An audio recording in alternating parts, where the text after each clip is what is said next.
There it is. There you go. That's Hello. we have currently Andy is steering behind us. So Andy, if you could give us a nice little look at those beautiful, beautiful fortress. Oh, this is awesome.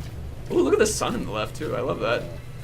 So you get a nice shot of the vista there. Nice shot of the vista indeed. So we were talking a little bit earlier about the start point and how important it was about even the whole process of where to put the start point. Yeah, for sure. I mean, we do spend a fair amount of time thinking about the start point, and when we think about the start point and we talk about it, what we're trying to do is we're trying to make sure that all of the key iconic visual elements that make up this space are sort of there for the viewer to see. So set the tone, set the emotion, because at the end of the day, really, all we as artists are doing is trying to create an emotional response from the consumers, and we use all of our tools in a toolbox. We have, our silhouette, our shapes, our color, our value, our light. But in the case of Cirith, Ungol, I mean, obviously this was or is a very iconic location within the Lord of the Rings, and so we wanted to make sure that we represented that well. One of the big things that we talked about in terms of iconic structures and iconic concepts that were unique to this location was to, basically have this be a fortress in the clouds, a fortress in the sky. And if Andy walks around a little bit here, we can go ahead and start heading towards it. We can potentially see a little bit of that. So fortress in the clouds. Now, fortress in the clouds. How high up are we right now? We are very, very high. I don't know. One of the higher peaks in Middle Earth is what we'll say. And as we sort of traverse here, you can see that we have this beautiful vista that, like I said, is setting the tone for the feel of the map. Andy, take a look out at the vista there for me.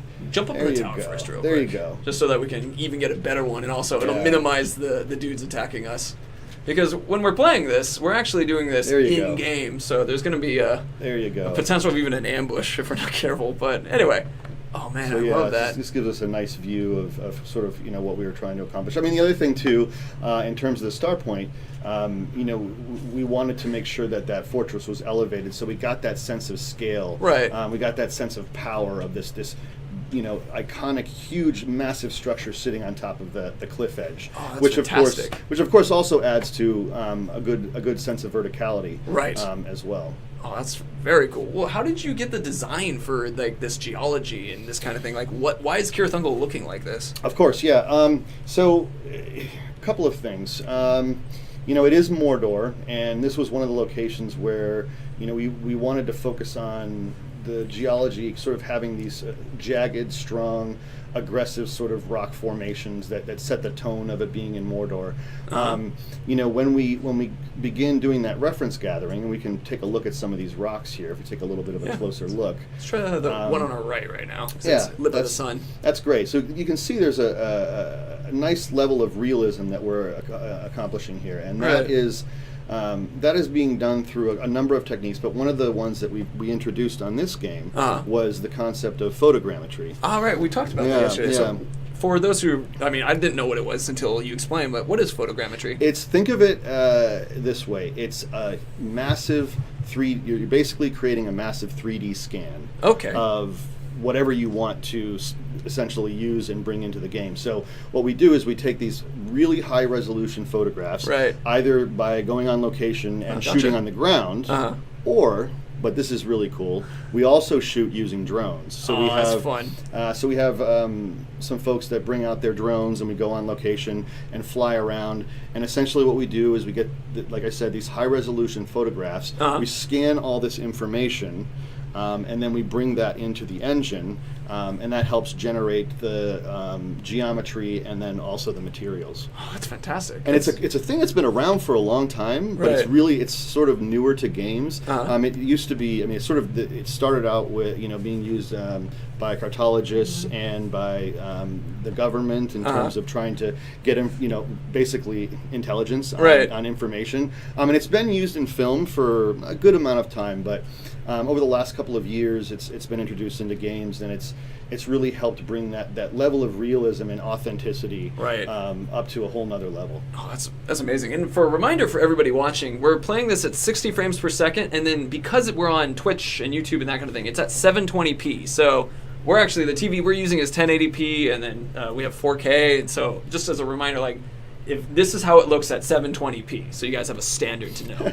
Well, and when people see it when they get the game in their houses and they're looking on their nice TVs, they're going to see all of the beauty. I mean, because we are 4K and HDR for the folks that have that capability in their hardware. Right. So, the game in terms of resolution is pretty impressive when you see it on some of those newer HDR 4K compatible TVs. It's pretty exciting. So it's at this moment, I mean, with those incredible TVs, you guys will be able to take this opportunity to. Poor Andy is getting attacked for everybody, but see, you can throw people off. They like you, Andy. There you go. So you can throw people off these cliffs. They're interactable as well. But we were going to take the opportunity to admire this fortress a little bit. And actually, I mean, as we're looking at it, let's go ahead and run to that crane that's up in the top right there. That's another one of the features that we can interact with. But so where did these big caves come from around us? And well, that's a great question. I think I'll try and answer it from a couple of angles. As we were talking a little bit earlier, when we're looking at creating a location, what we're trying to do is come up with these signature visual elements that define it and that make it unique from the other biomes that the players are going to experience. And as we know now, we have way more levels than we did in Shadow of Mordor. We have a much larger array of biomes, and they're all very, very diverse. So in the case of this location, one of our high-level goals was, let's create this open, beautiful looking vista, and that's a great shot. Can you hold on that, Andy?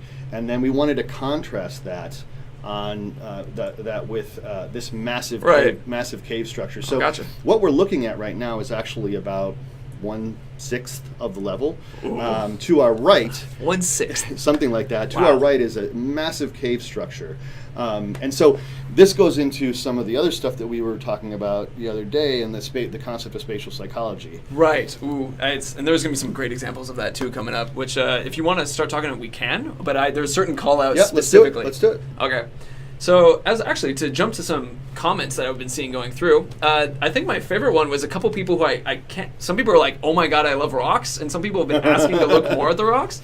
And so I'm not sure how sarcastic some of these are, or how from the heart, because I'm watching the rocks. I'm like, I think they like it too. So, man, we love the rocks. We'll watch all rocks. Rocks are cool. Rocks are cool. There's a lot of rocks in the game. A ton of rocks in the game. So with that, actually, let's go ahead and show off a little bit, because before we get into spatial spatial psychology. Sure. And I wanted to talk a little bit about our Terror Tribe, which is currently here, and I want to show some more concept art now that we have a chance. What we have now showing up on screen is one of the concepts for what the Terror Tribe would look like, and this particular one's in the snow. But let's talk a little bit about why the Terror Tribe is this particular art style. Yeah, great question. Well, let's see. I mean, we have a bunch of tribes. We have 7 that we're going to be releasing with the game. Right. And the first high-level goal was for each of them to have their own unique look and their own unique visual style, their own unique silhouette, color palette, all of these things. But the Terror Tribe in particular, their name suits them well, because they're all about being terrifying and intimidating their enemies and celebrating their kills and basically putting them out in display. And so there's a number of key visuals that are sort of spiced around the fortress and also around the entire level when the Terror Tribe is owning a location. Right. But one of the jokes that we had internally is when we first started doing the concept art for this was, and I brought in some books, and one of the books that I brought in was The Book of Pain. So this book had all kinds of interesting pictures and descriptions of different types of medieval torture. Right. And most of these torture devices were used to get information from the enemy. Is that related to what we're seeing on this particular thing behind us, with the Graug? And that exactly. So you can see up on the top of the spire there. Let's actually transition to showing the spire real quick. So we're going to go back in game for this. So at the top of this spire, correct? Oh, sorry. Yeah. Oh, don't worry about it. Yeah. So at the top of this spire with the Graug who's being hung there, which I think my favorite comment was, no Graugs were harmed in the making of this fortress. No Graugs were harmed, I swear to God. No. So yeah, I mean that right there is a really good example of some of the concepts that I'm talking about, and you can see. I mean, okay, first thing to notice is we all know how big a Graug is. Graugs are huge. Oh yeah, They're huge beasts. But look at how small that is, and that is at actual size relative to the scale of the fortress. And so right there you can see that Graug is being tied up, and the Terror Tribe is basically letting everybody know, you want to come closer to this fort? Well, this could happen to you. Oh man, that's an awesome one, and we can do it to a Graug of all things. So yep. Man. There's a couple other things too, like you can notice on that spot on the top fortress spire, and also to the left garrison, there's these blades, these sort of big metal blades. Let's go ahead and start moving into the fortress, and we can see some of them up close. Yeah, we can take a little bit of a closer look there. Oh, here's some cool stuff. Oh yeah, I would love to hear a little bit more about, like, because there's a giant gap in this fortress. Like, why? What's going on here? Yeah. Again, it's going back to that concept of spatial psychology and also playing with verticalities. Okay, so right here's an example. We just came from this big open area, right? And there was this big expanse, and we're getting this sense of a beautiful vista. But now we're coming into this fortress, and we're going into these contained and sort of more contained environments. Right. And the goal of that, and this is it's interesting because it is fairly scientific, that there's been these studies, for example, where they've rigged up human beings, put some sensors on their brains, and studied the brain responses when they were in contained locations. That's really cool. And then sort of came out of a contained location and went and looked at a vista. And I mean, this is just such an animal response. I mean, think about it. We are all journeymen. We're all travelers. We're all explorers. And so that's why when people are playing games or they're watching films, you see those beautiful panning vistas of a location to set the stage. It's because that gets people excited. So right now, I guess we can control everybody's brain for a moment. Andy, if you could turn around and go ahead and head us upwards. We're going to make everybody have this moment of like lighting up our EKGs and that kind of thing. Yeah, for sure. Well, that'd be fun. Yeah, for sure. And this is, this also, we like to have fun with designing opportunities for really interesting traversal and cool verticality. And so, you started out in that open vista, you came down, you're in sort of that more contained environment, and now we're up top and we get another beautiful shot of the vista, and we get a great sense of scale and so forth. That's so cool. So I guess scientifically we're all lighting up according to this at the moment. Oh, that's fun. Andy's going to mind control us from Smash C. Exactly. So it's check out the guys on the spikes right there. Yep, there's another example of the Terror Tribe just making sure that whoever's coming up here knows what they're heading for. Right. In fact, we can see a little bit of a closer shot of the Graug here on the gatehouse. So he's actually attached to a torture wheel. These were things that actually existed in medieval times. So once again, us bringing that level of authenticity into all forms of torture. I mean, it's both appreciated and that's crazy. Let's actually to another opportunity, because we talked about the size of this keep and that kind of thing. Yes. Let's Andy, let's go ahead and start climbing it. And there's a story that I loved that we're talking about, which is, how did this keep get here? And that was a question in chat even. They're like, why is this here? How they Yeah, so from the highest level, I think the way we think about this stuff is, we go to world story, and when we start building these environments, we're always talking about, what is the world story? What is the history? What was here before? What's here now? Because it's interesting. Human beings are so trained to be able to know when something doesn't look real or it doesn't look authentic, and when you have these layers of history, which I'm going to get into in a second, it increases that sort of world story and that sense of history. So this particular it's a great shot. I know. Look at that Graug, he's so happy. Oh, he is. This particular tower was inspired by Numenorian architecture, and as we know with the Numenorian race, they were this very powerful race that had incredible craftsmanship in terms of how they built their structures, and so this is something that's been here for a long time. So it's that layer of history. So we have this Numenorian structure that existed here for a long, long time, and then we have the layer on top of that, which if we look down, we see some of the Gondorian-inspired architectural buildings that make up the interior of the keep. And then, of course, on top of that, we have the inhabitants that we're currently seeing in the time frame that the game takes place, which is the orcs. Right. So they've basically taken this over and made it their own. And in the particular case of what we're looking at right now, this is the Terror Tribe, and that's really one of the amazing, unique features about the game, is that depending on every player that plays this game, depending on what overlord is in charge here, they're going to see a fortress that's going to look completely different and custom catered to that particular overlord and your play. But even more, the lighting changes. So the lighting that we're looking at right now is the lighting atmosphere and mood is associated with the Terror Tribe. So each one of these tribes affects the entire world. Right. So, so the sun is a different color right now then. So go ahead and actually give us a view of like that red sky again. So if we had, let's say, the Marauder tribe here. Yes. we can not look at that. Oh yeah, we can jump off. We can see Andy's jumping skills. I think actually my favorite part about that was Andy and I were practicing this today, and he accidentally jumped off, and he's like, "I really hope I don't do that." Well, dude, whoops, it's okay. Well, that's a great view of the clouds. Look, you found something even better. Happy accidents. Yes, exactly. I love happy accidents. Can you jump up on there? I think so. There we go.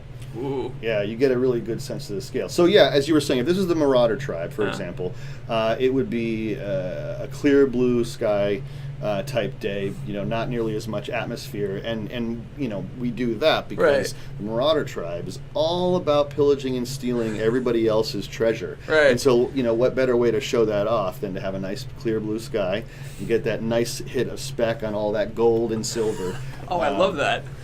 So the Marauder tribe with the golden silver kind of look, and then so for Terror right now, we're having that dark red kind of on everything. Yeah, some of the words that we talked about when we first started developing the Terror tribe was a world painted in blood.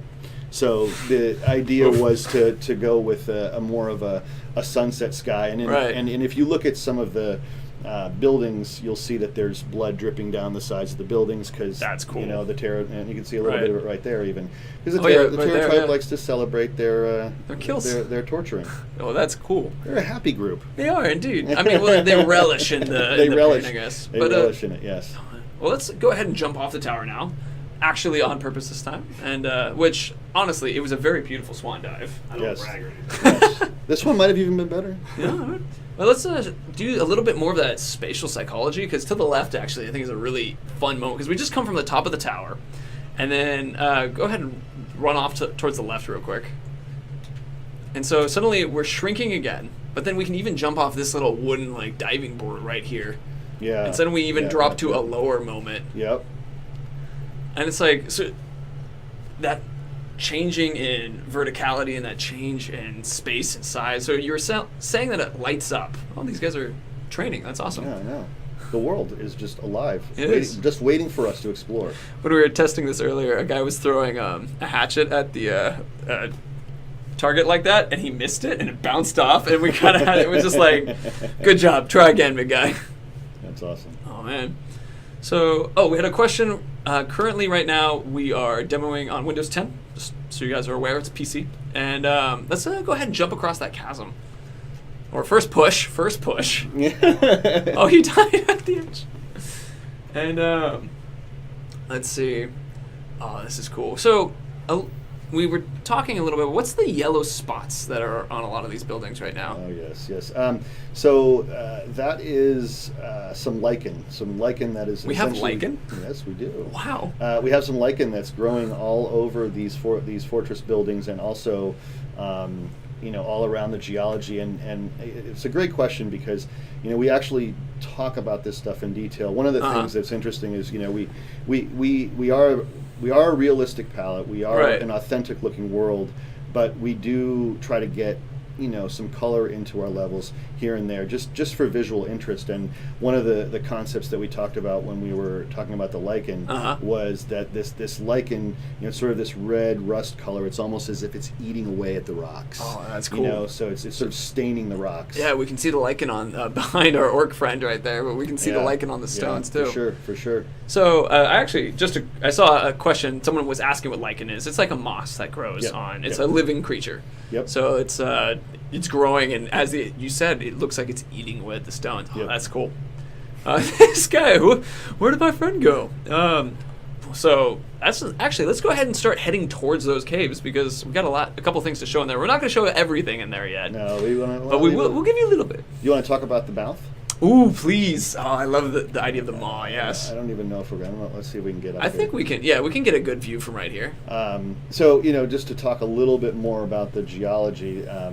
We're always gravitating towards these sort of unique themes that I've mentioned, and in particular here, the concept that we had was that this cave, these rock formations, were sort of growing and flowing and creating this angular shape that's in almost the shape of a mouth, almost as if it looks like it's getting ready to swallow up the fortress. Awesome. Again, it's Mordor, aggressive shapes, aggressive silhouettes.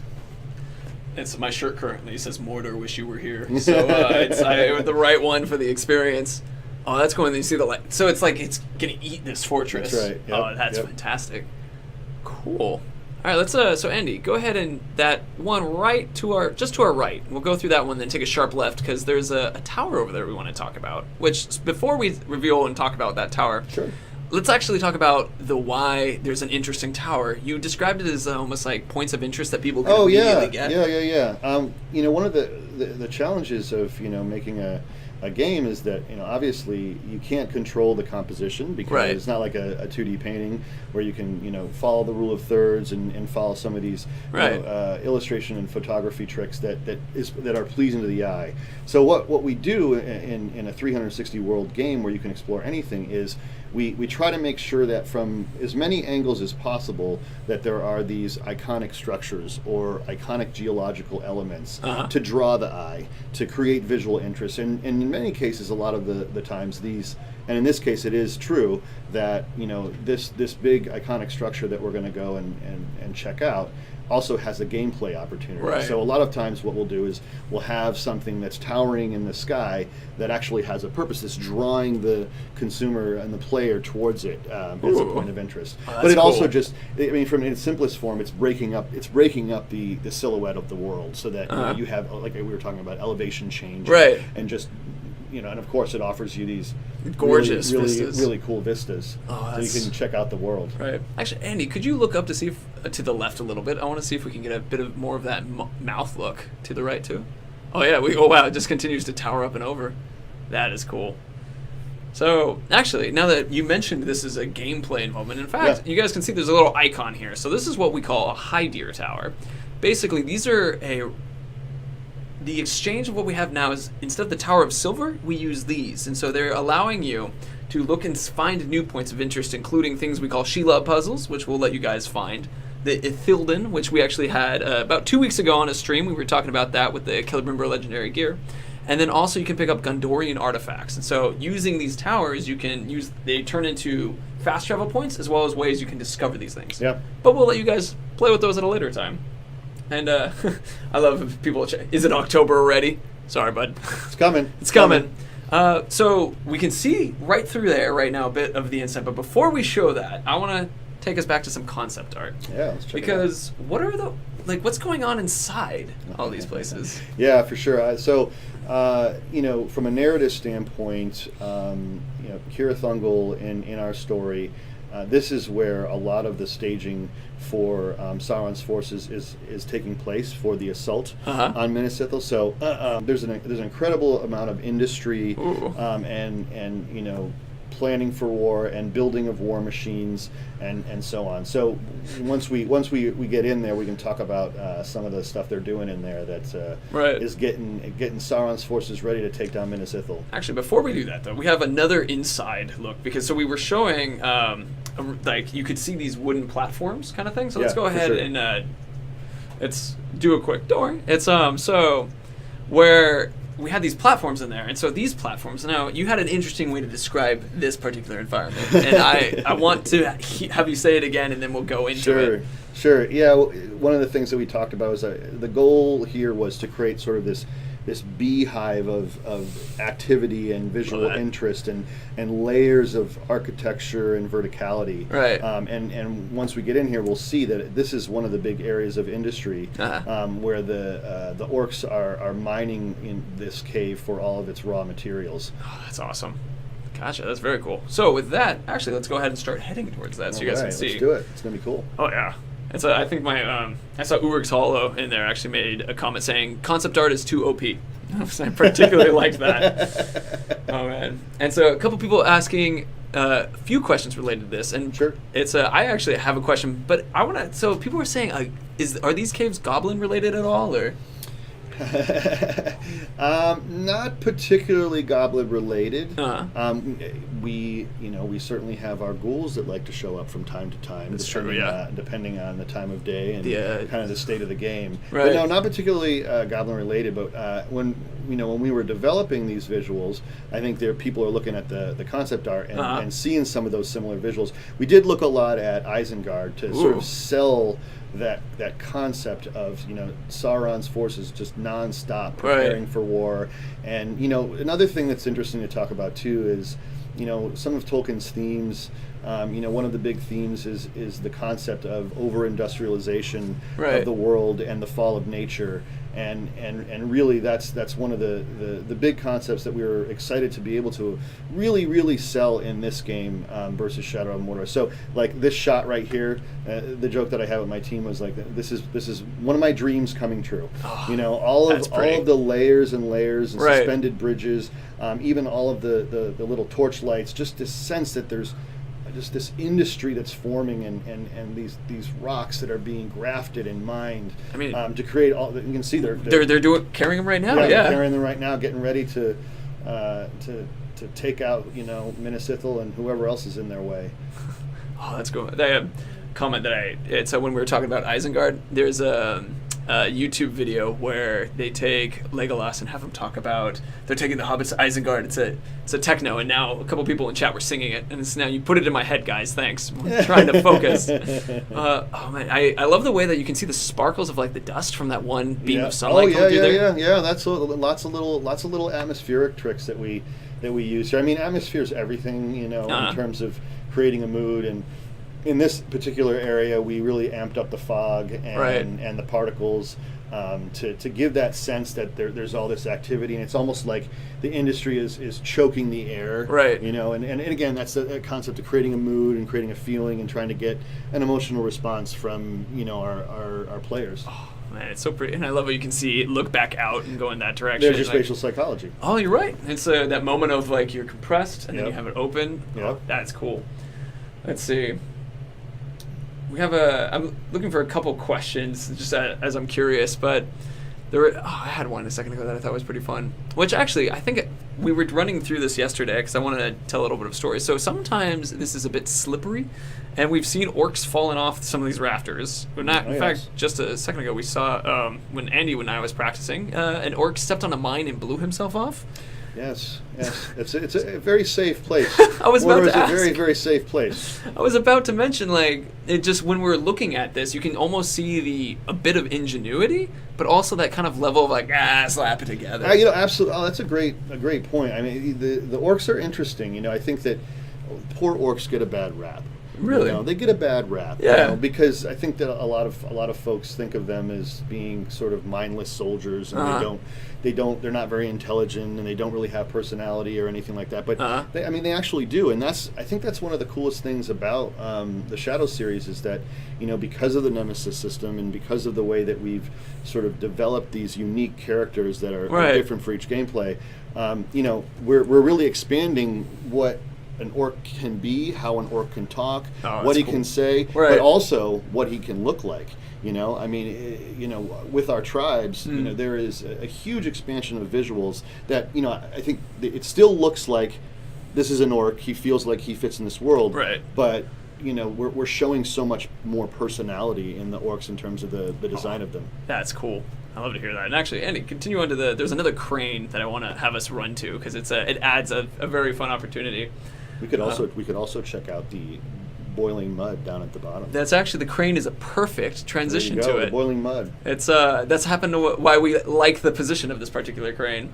This goes back to your spatial psychology again, because now we were in this big open area, but just a quick little step off the top of this, and suddenly we're back into an enclosed, quiet, hot, burning place. And you were telling me, what's with the boiling mud a little bit? The boiling mud is cool. Oh, that's it. It's cool. That's all. No, it's again. I mean, it's an environmental hazard, which is really cool. But it also sets that tone, the tone of danger. Right. The sense that they're mining this location, trying to get whatever materials they can, and that it's a dangerous place. Right. And it's not like we just randomly say, oh, let's put a boiling mud pool here. No, we put it here because it's helping to tell that world story. Right. It's a visual that represents danger, and that I think represents Mordor really well. Andy, you should see if there's an orc that maybe is nearby that mud pit. And there are 3. What might happen near there? We did just get a request in chat for that very thing. Oh, well, that's perfect. Nice. So as you guys can see. Yep, see? So he might come back later. You never know. Man, he might come back. That would be an interesting He'll remember. one. He'll remember the boiling. And this one, as Andy put it earlier, one particular sauna for him alone, personally. I love the fact that it splashes mud and then there's the fire that comes after that. Yes, it's toxic. And then, when you see some of our orcs that have the burns on their faces, where do you think they were? Probably over here. That's some cool environmental storytelling. And that environmental storytelling connected to our orcs and all the different impacts that you can have on them, and that the world can have. Just as a living world, it's just happening all the time. Oh, that's fantastic. That's really cool. I love the lights too as you're walking through here. Yeah, that helps. I mean, that's one of those things that really helps give it that sort of beehive look. That really the sense of visual complexity and just I think helps sets the tone. Right. I love it. It's people are saying jump in the mud, or it's just like and donate to save these orcs that have been through the mud. So at this point, actually, we'll open up to a Q&A related to our art. Actually, first we'll throw this guy in. But we want to have. We must do that first. This is very important. Oh, look! You can see the guy floating in it after he fell in. Oh, that's nice. He's taking a bath. He's taking a mud. His skin's gonna be so soft. It's a mud peel. It's a mud peel. I mean, his skin will peel off with it. So it's very good. So we have looked at like a very tiny sliver of this cave. There's all kinds of interesting stuff in there. That's awesome. I mean, this is such a small sliver of this entire level. Yeah, for sure. And then it has so many. Oh, that's very cool. I love that.